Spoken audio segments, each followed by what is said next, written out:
Without even realising it beforehand, this is the first video I've made that perfectly combines three key pillars of my hobby life. As you probably all know, I love 3D printing. If you've watched my other videos, you'll have also picked up on my love for painting Warhammer models and my love for video games.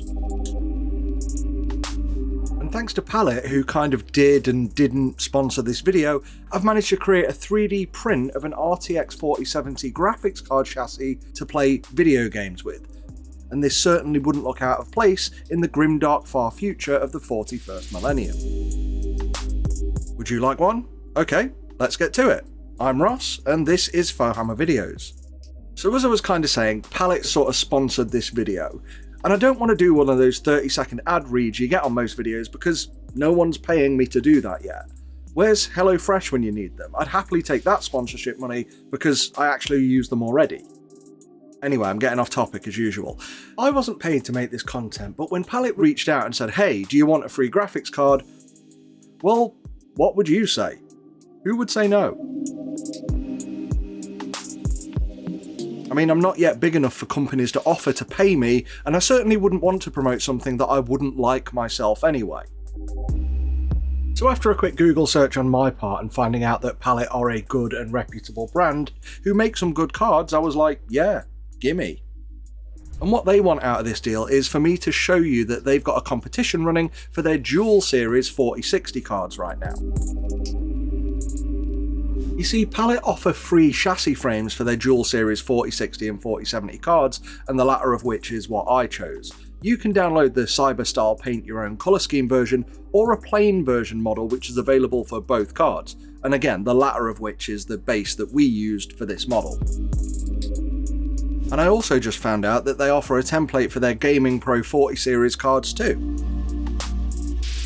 So whilst yes, if you're watching this video live when it comes out, you can go now and vote for the winner of the current design competition, but the real reason for this promotion is just to let you know, hey, you can do this. Just download our templates and add some stuff. Which is exactly what I did.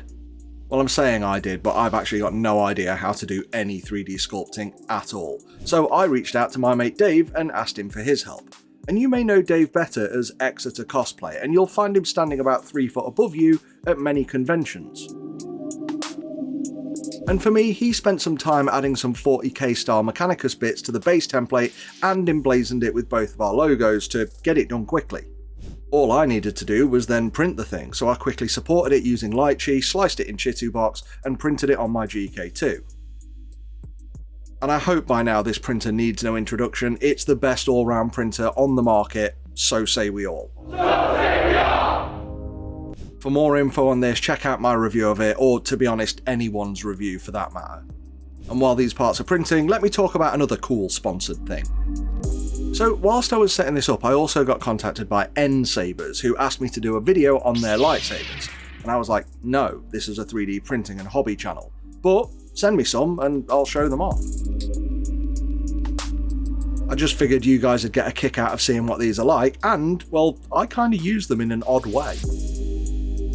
But here they are. They're incredibly realistic looking, really heavy, and by far some of the best quality lightsabers I've ever had the pleasure to touch. And whilst each one comes in a specific style to match a particular character from the franchise, they can all be customised with different blade colours and ignition styles and sound effects. The controls are all neatly disguised within the style of the handle themselves. And again, I'm not paid to say any of this. I got them sent to me and I think they're cool, so if you're in the market for lightsabers, check them out. There's a link in the description. Also, it's not an affiliate link. I make nothing off you clicking it, other than, well, I get the 2 lightsabers. And as for the weird way I use them, and the main reason I wanted them, they're actually responsible for a ton of the background lighting in this and several of my other recent videos. Right, this GPU chassis is printed.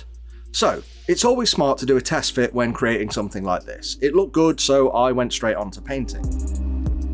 Now, as good as Dave's design is, it looked far too clean and simple for that Warhammer aesthetic. So, time to beat it up. Using some quick drying basing glue and small grain Martian style sand from Geek Gaming Scenics, I added some weathering to many of the edges. I warmed up my rattle cans, and this is just a good tip to do because it lets the paint agitate easier and it helps in winter. Just give it a shake and then prime the frames. Now, it was after priming that I added some Agrellan Earth crackle paint from Citadel, and yes, I could have done this before priming, but it would have easily flaked off the resin. Another primer coat over the top of that and leave that to dry before painting.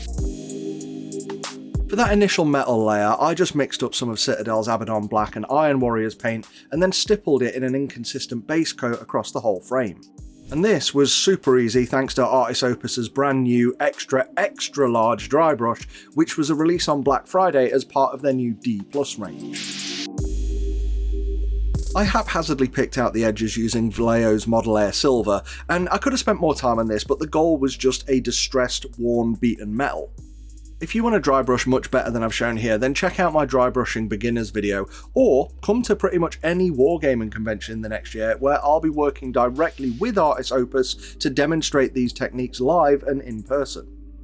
And now for the ultimate step, which is total hobby cheating, and that's applying Dirty Down Rust. This stuff is magic, and once again I've got a dedicated video on this product.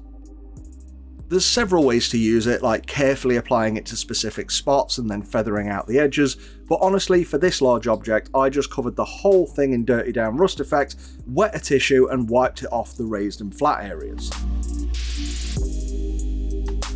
Once applied, you can just watch this stuff work as it slowly turns from brown goop into a realistic rust effect in any miniature or model. Though I do need to stress, you need to mix it like crazy before you start, and ideally make sure the object you're applying it to is warm. But that's it, it does it all itself. But that was genuinely it. Just print it out, a couple of sprays, 2 coats of paint and a weathering effect. And I've got myself a GPU that perfectly matches the grimdark aesthetic I was going for. And I wanted to show you me installing it in my PC, but I've already got a water-cooled 3080 and the effort to disconnect that is just not worth the upgrade. So I gifted it to my mate. This is John. If you need his credentials, see his t-shirt for more info. And John's been rocking a still fairly decent 2070 for the last few years, but it's time to make way for the new and pass this one down to his daughter. And he had no idea that this was going to be a custom built part that I'd made for him, and he was over the moon to find such an original design on a new graphics card. And though it doesn't match the rest of his setup, part of me is kind of glad that we completely ruined the clean aesthetic of his computer and injected some grimdark into his life. You can probably already tell by his setup that he's more of an Eldar player anyway, can't you? That's not even a joke, he is. But honestly though, if he'd complained I'd just take the card away from him, and as I said in the intro, who's going to turn down a free 4070? Installation was a breeze, one card out, another card in, boot up the PC and play some games. And look, I'm not here to do a review of the card's performance, it's a solid 4070, and now he gets all the frames he needs from this disgusting grimy old piece of hardware, which is actually a hell of a graphical beast. But to finish, I want to say thanks to Palit for sending me this GPU and pretty much sponsoring the video. Like I said, I made nothing from this, I didn't even keep the card and I'm not trying to sell you anything. All I get is views and hopefully some likes and subscribers. Yeah, I get a bit of ad revenue, but trust me, it's really not a lot, maybe 20 quid. I'm not excusing myself or apologising, I'm just saying the point is this video was just fun for me to do. But if you want to embark on a project like this, check out Palit's templates to build your own creations from. And if you're quick, you can see what their entrants have made and vote for your favourites. I want to say a huge thanks to our members for supporting our content. Please consider getting your name up in lights too, and they get things like early access to our videos and priority comment replies in videos and live streams. Please click like and subscribe, etc. I get complaints that you all know how this works by now and I should stop talking about it, but very few people do it. Just click subscribe please. You never need to watch another video from me ever again, but you clicking that button tells YouTube to recommend me to others who may want to see more of my videos. So thanks in advance. Until next time, dead or alive, you're coming with me. Fohammer out.